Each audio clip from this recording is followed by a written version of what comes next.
사도신경으로 우리의 신앙을 고백합니다.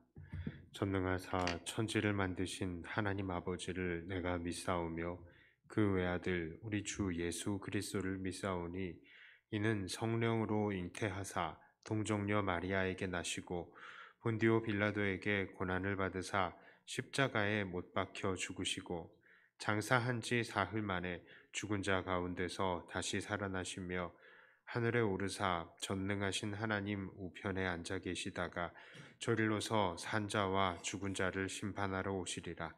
성령을 믿사오며 거룩한 공회와 성도가 서로 교통하는 것과 죄를 사하여 주시는 것과 몸이 다시 사는 것과 영원히 사는 것을 믿사옵나이다. 아멘. 찬송가 212장입니다.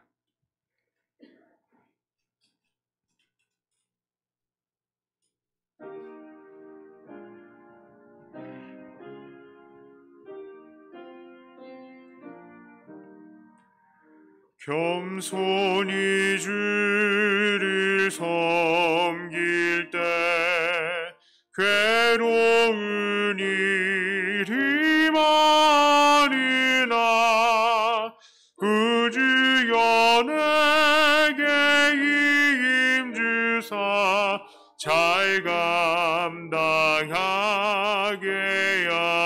하소서. 인자 한 마리를 가지고 사람을 감화시키며 알 길을 잃은 무리를 잘 인도하게 하소서. 우주의 귀한 임내를 깨달아 알게 하시고 굳건한 믿음 주셔서 늘 승리하게 하소서.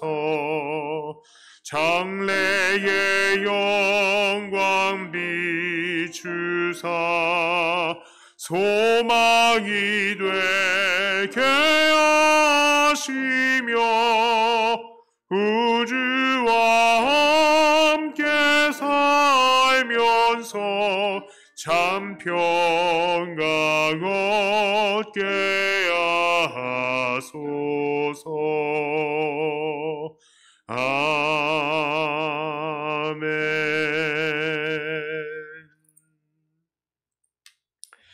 오늘 함께 나누실 말씀은 잠언 31장입니다. 잠언 31장 10절부터 31절까지의 말씀입니다.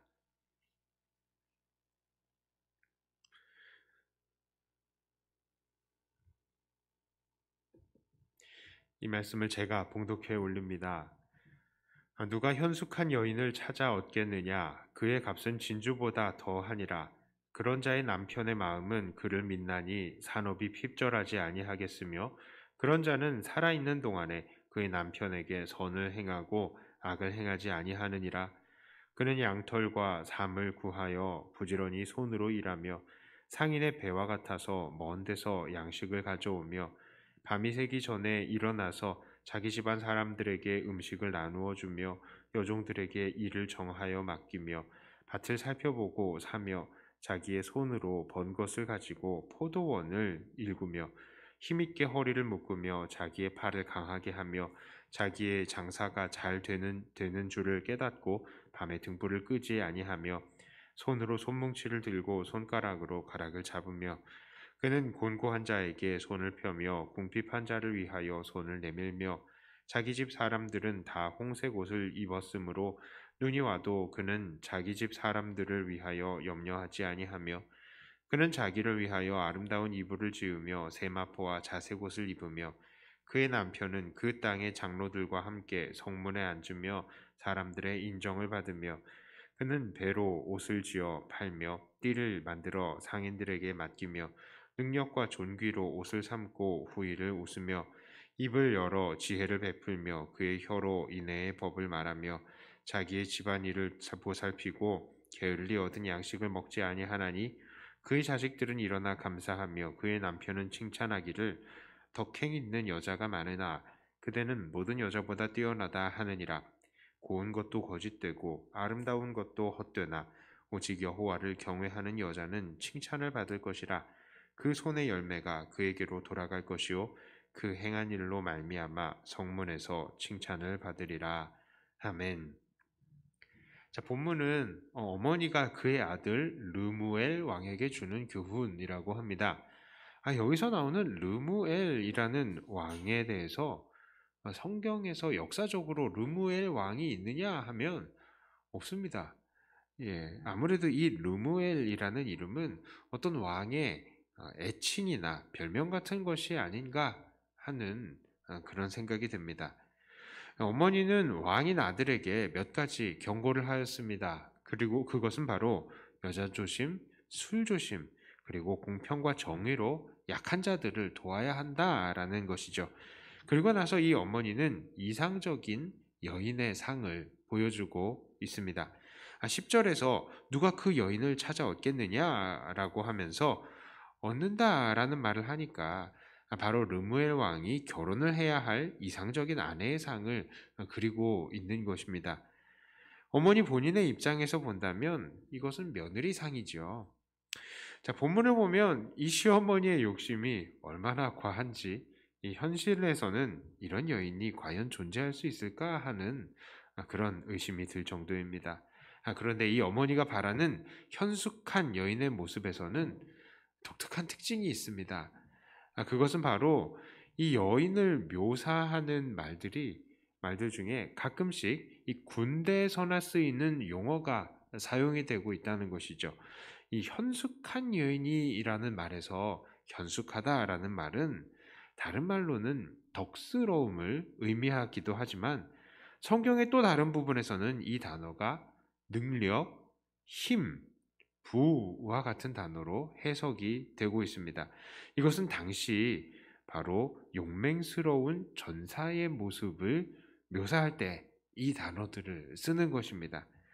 또한 11절에서의 이 산업이 핍절하지 아니하겠으며 라는 말은 직역하면 그의 노량물이 부족하지 않으리라 라는 말입니다. 이것들 이외에도 본문에서 묘사된 이 현숙한 여인이란 정말 무한한 에너지를 가진 힘센 여장부의 이미지를 보여주고 있는 것입니다. 바로 이 어머니는 인생을 하나의 전쟁으로 보면서 이 현숙한 여인을 이러한 전쟁과 같은 삶에 치열하게 참여해서 성공을 거두고 있는 사람으로 묘사하고 있는 것입니다. 그리고 이 여인이 그렇게 삶에 게으르지 않고 열심으로 치열하게 참여하여서 또한 그것을 그렇게 성공을 거두는 데에는 또한 이유가 있습니다. 그것은 바로 그녀가 하나님을 경외하기 때문이죠. 30절의 말씀입니다. 고운 것도 거짓되고 아름다운 것도 헛되나 오직 여호와를 경외하는 여자는 칭찬을 받을 것이라. 자, 그런데요. 사실 이런 여자를 현실에서 찾는 것은 쉽지가 않습니다. 사실 여기에 묘사된 지혜로운 여인도 그 어머니가 기대하는 이상적인 여인이지 현실에 존재하는지의 여부는 알 수 없기 때문입니다. 정말 그런 여자가 존재한다면 어머니가 이 여자랑 결혼해라 라고 이야기를 하겠지 현숙한 여인이라고 모호하게 표현하지 않았을 것입니다. 자, 그러니까 이 현숙한 여인은 그저 우리의 모델이 되어주는 이 지혜의 화신일 뿐입니다. 자, 그렇다면 우리는 오늘 이 본문을 통해서 어떠한 교훈을 받아야 할까요? 첫째로, 우리는 매사에 지혜를 선택하기에 힘써야 합니다. 오늘 잠언의 마지막 장에 현숙한 여인이 등장하는 것은 결코 우연이 아닙니다. 이것은 잠언서 내내 강조하고 있는 지혜로움과 우매함 중에 무엇을 선택할까 하는 그것을 다시 한번 우리에게 도전을 하고 있는 것입니다. 이 잠언서 최초의 부분에서도 초반부에서도 그렇게 이야기를 하죠. 지혜가 부른다. 또 우매가 부른다 하면서 지혜로운 여인과 우매한 여인의 이 어리석은 여인을 대조하고 있죠.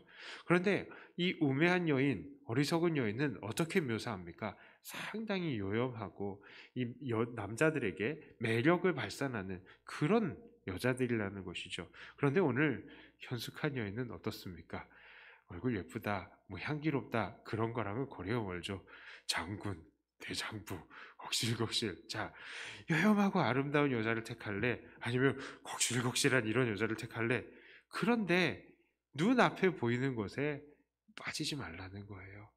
우매와 지혜를 선택해야 할 때 우리는 지혜를 선택해야 된다라는 것이죠. 왜 그렇습니까? 우매의 끝은 파멸입니다.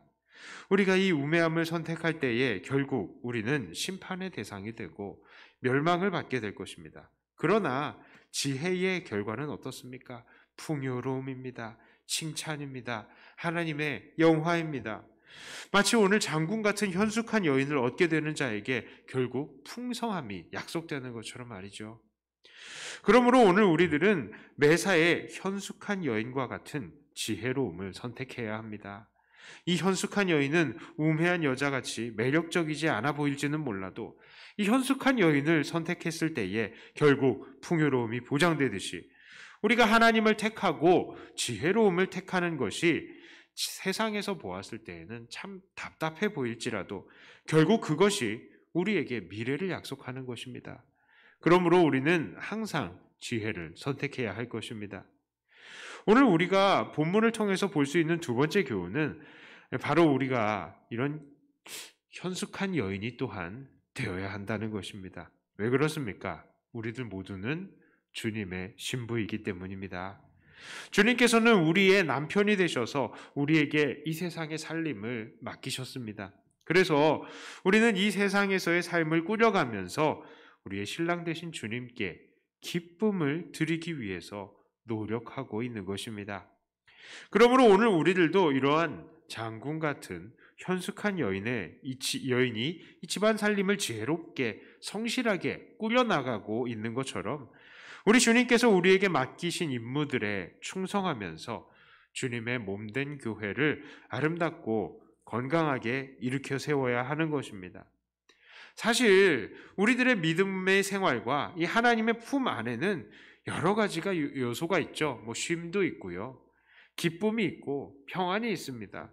자, 이런 것들을 우리는 신앙생활을 하면서 얻어낼 수가 있죠. 자, 그러나 우리 신앙생활에 또한 하나님께 드려야 하는 것도 있어야 한다는 것을 우리는 잊어서는 안 됩니다.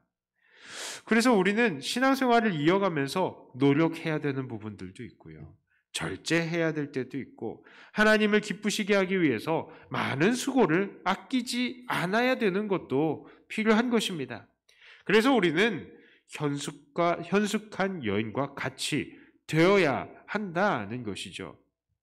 자, 이제 말씀을 정리합니다. 오늘 현숙한 여인을 통해서 우리는 두 가지 이 도전을 받았습니다. 바로 매사에 현숙한 여인과 같은 지혜를 얻어야 된다라는 것과 또한 우리가 이렇게 주님의 현숙한 신부가 되어야 한다는 것입니다. 우리가 이렇게 늘 지혜를 얻으며 현숙한 여인처럼 우리 주님께 충성할 때에 우리를 통해서 교회는 일어날 것이며 하나님의 나라는 더욱더 든든히 일어서게 될 것입니다. 그리고 우리는 신랑 되신 우리 주님께 현숙한 여인이 그러했던 것과 같은 칭찬을 듣게 될 것입니다. 이러한 삶으로 하나님과 주님의 기쁨과 영광이 되며 결국 마지막 날 칭찬을 아낌없이 들으시는 저와 여러분들이 다 되시기를 주님의 이름으로 축복합니다. 기도합니다. 하나님, 여전히 세상은 우리를 유혹합니다. 마치 우매한 여자가 어리석은 남자를 유혹하는 것처럼 우리를 유혹하고 세상에 좋은 것들이 많이 있다는 것을 자랑합니다.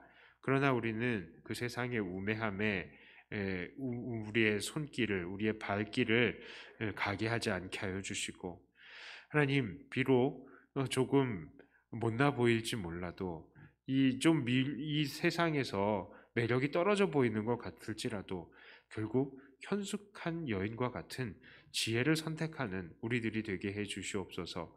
세상 사람들이 다 발걸음을 하지 않는다 할지라도 지혜의 소리에 경청하고 정말 하나님을 경외하며 하나님을 섬겨 나가는 것을 절대로 포기하지 않는 지혜로운 자들이 되게 해 주시옵소서. 바로 그 지혜가 우리에게 현숙한 여인과 같이 일할 것이고 그 지혜를 통하여서 우리는 영화롭게 변화될 것을 또한 믿습니다. 또한 하나님, 오늘 말씀을 통하여서 우리가 또한 도전받기는 우리 또한 우리 주님의 신부로서 현숙한 여인과 같이 충성해야 된다는 것을 또한 도전받았습니다. 하나님, 우리가 주님의 신부로서 한 좀 부끄러움 없는 자들이 되게 해 주시옵소서. 이 세상에서 최선을 다해서 일하며 주님께서 맡겨주신 이 살림을 잘 살아가는 우리들이 되게 하여 주시옵소서. 하나님, 오늘 말씀을 통하여서 이제 잠언을 다 마치게 되었는데 우리 모든 성도님들에게 지혜를 허락하시고 하나님을 잘 붙들며 이 험한 세상, 유혹이 많은 세상을 지혜롭게 이겨나가는 우리들이 되게 하여 주시옵소서. 우리 모든 성도님들 축복합니다. 이런 지혜 있는 사람들이 될 뿐만 아니라 모든 이 주님 앞에 아름다운 성도 신부로서 잘 살아가게 해 주시옵소서. 우리 교회 하나님 붙드시고 이 연말을 잘 정리하면서 하나님 앞에 더욱더 새로운 한 해, 또 하나님께 더 충성하는 한 해가 또 준비될 수 있게 하여 주시옵소서. 기도하는 이 시간 하나님께서 붙들어 주실 줄을 믿고 감사드리며 예수님 이름으로 기도드리옵나이다. 아멘. 하늘에 계신 우리 아버지여, 이름이 거룩히 여김을 받으시오며 나라의 임하옵시며 뜻이 하늘에서 이룬 것 같이 땅에서도 이루어지이다. 오늘날 우리에게 일용할 양식을 주옵시고 우리가 우리에게 죄 지은 자를 사하여 준 것 같이 우리 죄를 사하여 주옵시고 우리를 시험에 들게 하지 마옵시고 다만 악에서 구하옵소서. 대개 나라와 권세와 영광이 아버지께 영원히 있사옵나이다. 아멘. 하던 말씀 가지고 또 교회를 위해서 기도하시고 각자 가지고 나오신 기도 제목으로 기도하시다가 돌아가도록 하겠습니다.